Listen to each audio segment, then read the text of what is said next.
પ્રવેગ જીના મૂલ્યની ગણતરી. ગુરુત્વ પ્રવેગ જીના મૂલ્યની ગણતરી કરવા માટે આપણે સમીકરણમાં જી, એમ અને આરના મૂલ્ય મૂકીશું. સાર્વત્રિક ગુરુત્વીય અચળાંક જી બરાબર 6.7 ગુણ્યા 10⁻11 newton metre square KG minus inverse 2. પૃથ્વીના દ્રવ્યમાન એમ બરાબર 6 ગુણ્યા 10⁻24 કેજી તથા પૃથ્વીની ત્રિજ્યા આર બરાબર 6.4 ગુણ્યા 10⁻6 મીટર. જ્યારે જી બરાબર capital G M by R square. વિદ્યાર્થી મિત્રો, અહીં આપણને જીની વેલ્યુ આપેલી છે. જીની વેલ્યુમાં આપણે 6.7 ગુણ્યા 10⁻11 ગુણ્યા આપણને પૃથ્વીના દ્રવ્યમાન પણ આપેલું છે 6 ગુણ્યા 10⁻24. જ્યારે આપણે પૃથ્વીની ત્રિજ્યા પણ આપેલી છે જેનું માપન છે 6.4 ગુણ્યા 10⁻6. જો ભાગાકાર કરવામાં આવે તો આપણને વેલ્યુ 9.8 મીટર પ્રતિ સેકન્ડ સ્ક્વેર. આમ પૃથ્વીનો ગુરુત્વીય પ્રવેગનું મૂલ્ય જી બરાબર 9.8 મીટર પ્રતિ સેકન્ડનો વર્ગ એમ મળી શકશે. વિદ્યાર્થી મિત્રો, પૃથ્વીના ગુરુત્વીય બળની અસર હેઠળ પદાર્થની ગતિ જોઈએ તો શું બધા જ પદાર્થો પેલા નક્કર મોટા અને નાના કોઈ ઊંચાઈએ પરથી સમાન દરથી નીચે પડી શકે? જે જાણવા માટે આવો આ એક પ્રવૃત્તિ કરીએ. એના માટેની પ્રવૃત્તિ છે કાગળની એક શીટ તથા એક પથ્થર લો. બંનેને એકસાથે ઇમારત પ્રથમ માળેથી એકસાથે પડતા મૂકો. જુઓ, બંને એકસાથે જમીન પર પડે છે. વિદ્યાર્થી મિત્રો, આ પ્રયોગ તમે તમારા ઘરે પણ કરી શકો છો. પ્રયોગ ખૂબ જ સહેલો છે. આગળ આપણે જોઈ શકીએ છીએ કે કાગળ પર જમીન કરતાં થોડો મોડો પહોંચે છે. આવું હવાના અવરોધક બળને કારણે થાય છે. નીચે તરફ ગતિ કરતા ગતિશીલ પદાર્થો પર ઘર્ષણના કારણે હવાનું અવરોધક બળ લાગે છે. કાગળ પર લાગતું હવાનું અવરોધક બળ પથ્થર પર લાગતા અવરોધક બળ કરતાં વધારે હોય છે. જો આપણે આ પ્રયોગ હવા કાઢી લીધેલ કાચના જારમાં કરીએ તો કાગળ અને પથ્થર બંને એક સાથે નીચે પડશે. આપણે જાણીએ છીએ કે મુક્ત પતનમાં પદાર્થ પ્રવેગનો અનુભવ કરે છે.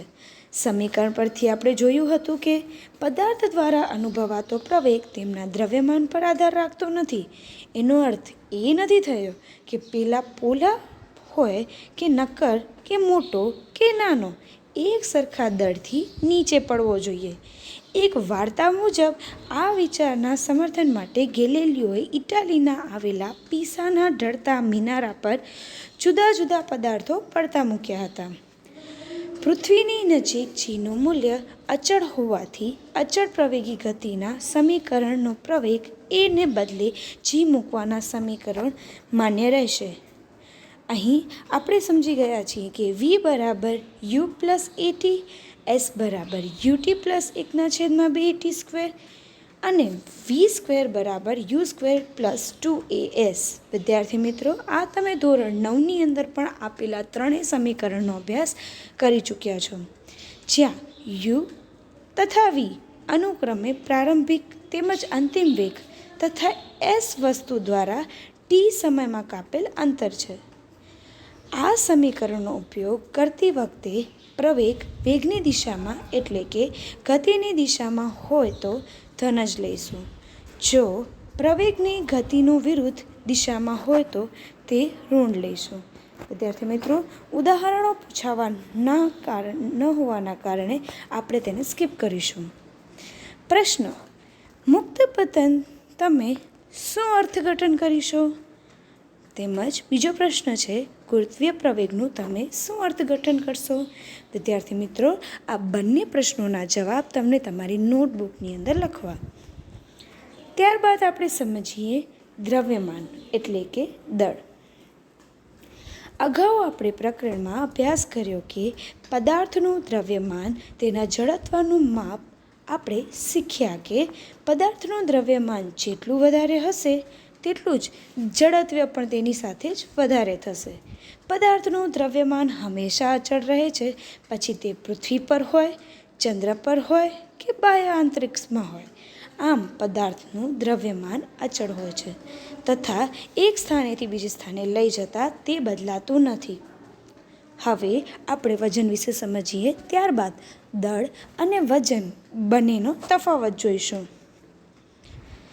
આપણે જાણી શકીએ છીએ કે પૃથ્વી દરેક પદાર્થને એક નિશ્ચિત બળથી આકર્ષે છે તથા આ બળ પદાર્થના દ્રવ્યમાન અને પૃથ્વીના ગુરુત્વીય પ્રવેગ g પર આધાર રાખે છે. પૃથ્વી જે બળથી પદાર્થને પોતાના તરફ આકર્ષે છે તે પદાર્થનું વજન કહેવામાં આવે છે.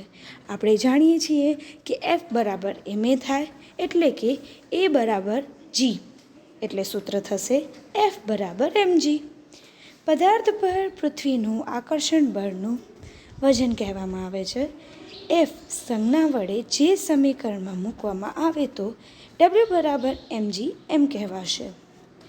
પદાર્થનું વજન એક બળ છે જેના વડે તે પૃથ્વી તરફ આકર્ષાય છે, જેના SI એકમ બળનો જ એકમ છે, એટલે કે ન્યૂટન છે. વિદ્યાર્થી મિત્રો, અહીં SI એકમ એટલે સ્ટાન્ડર્ડ રીતે કરેલો માપક્રમ. વજન બળ હંમેશા નીચલી તરફ લાગે છે, તેને મૂલ્ય અને દિશા બંને હોય છે.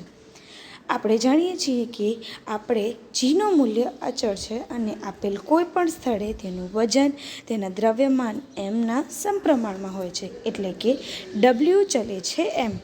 આ કારણે જ આપણે સ્થળે પદાર્થમાં વજનને આપણે તેના દ્રવ્યમાનના માપ સ્વરૂપે ઉપયોગમાં લઈ શકીએ છીએ. કોઈ પદાર્થનું દ્રવ્યમાન એટલે કે પૃથ્વી પર કે અન્ય ગ્રહ પર સમાન રહે છે, જ્યારે પદાર્થનું વજન તેના સ્થાન પર આધાર રાખે છે. વિદ્યાર્થી મિત્રો, અહીં SI એકમ માટે તમે ગભરાઓ નહીં. SI એકમ એ સૂચિત કરે છે કે તમે કોઈ પણ દેશમાં, કોઈ પણ વિદેશમાં જ્યારે જાઓ છો ત્યારે હરેકના એકમ સમાન હોવા જરૂરી છે. જો બહારના દેશના લોકોમાં કંઈક નવું તેમણે શોધ્યું હોય અને તેમણે આપણા દેશ સાથે ચર્ચા કરવી છે તો એક ચોક્કસ એકમ સ્ટાન્ડર્ડ હોવું જોઈએ કે જેથી એમણે કરેલી શોધ આપણે જાણી શકીએ અને આપણે કરેલી શોધ એમને કહી શકીએ. આગળનો ટૉપિક આપણે આગળના ટૉપિકમાં ચર્ચા કરીશું. ત્યાં સુધી ધન્યવાદ.